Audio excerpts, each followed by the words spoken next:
আসসালামু আলাইকুম। আশা করি সবাই ভালো আছেন, সুস্থ আছেন।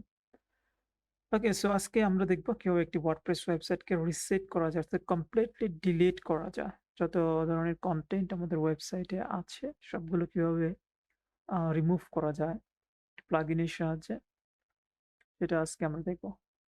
তো প্রথমে আমাদেরকে যেতে হবে প্লাগইন সেকশনে এবং প্লাগইন সেকশনে গিয়ে অ্যাড নিউ প্লাগইন এবং এখানে এসে আমাদেরকে সার্চ করতে হবে WP reset. WP reset search করার পর আপনারা দেখতে পাচ্ছেন এটা হচ্ছে প্রথম প্লাগইন। এটা আমারটা অলরেডি ইনস্টল করা আছে, যার কারণে এখানে আপডেট প্লাগইন অপশন ছিল। আপনাদেরটা আ আ হয়তোবা থাকবে ইনস্টল অ্যান্ড দেন ইনস্টল করার পরে অ্যাক্টিভেট। ওকে? তো আমারটা যেহেতু অলরেডি ইনস্টল করা আছে সেজন্য এখানে আপডেট চাচ্ছিল এবং এখানে অ্যাক্টিভেট বাটনটি নেই। তো আপনাদের জন্য অ্যাক্টিভেট বাটন থাকবে। তাহলে অ্যাক্টিভেট করে নিবেন। তারপর যখন আপনারা যদি টুলসে যান, টুলসে অথবা প্লাগইনসে যদি যান, প্লাগইনসে গেলে এখানে এসে আপনারা দেখতে পারবেন যে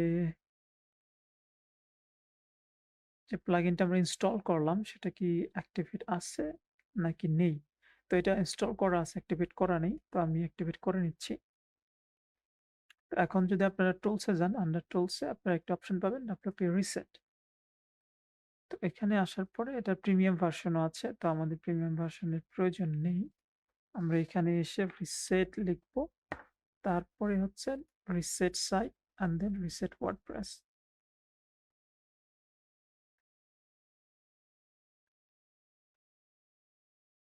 ডান।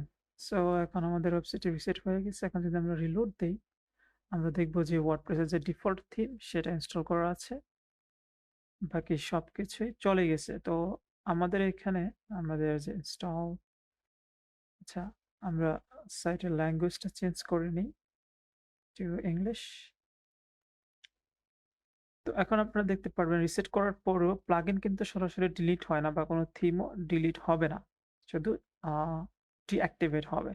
তো এখানে এসে আপনাদেরকে ম্যানুয়ালি প্লাগইনগুলো ডিলিট করতে হবে যদি আপনাদের প্লাগইনগুলো প্রয়োজন না হয়। আর যদি প্লাগইনের প্রয়োজন থাকে তাহলে আপনারা সেই প্লাগইনগুলো আবার নতুন করে ইনস্টল করতে পারবেন ব্যবহার করার জন্য। ওকে? সো আই থিংক ভিডিওটি আপনাদের কাছে অবশ্যই ভালো লেগেছে এবং একটা হেল্পফুল ভিডিও হবে। তো যদি আপনারা ভিডিওটি লাইক করে থাকেন অবশ্যই আমার চ্যানেলটি সাবস্ক্রাইব করবেন এবং লাইক, শেয়ার, কমেন্ট করে আমাকে সাপোর্ট করবেন। পরবর্তী ভিডিও পাওয়ার পর্যন্ত সবাই ভালো থাকবেন, সুস্থ থাকবেন। আসসালামু আলাইকুম।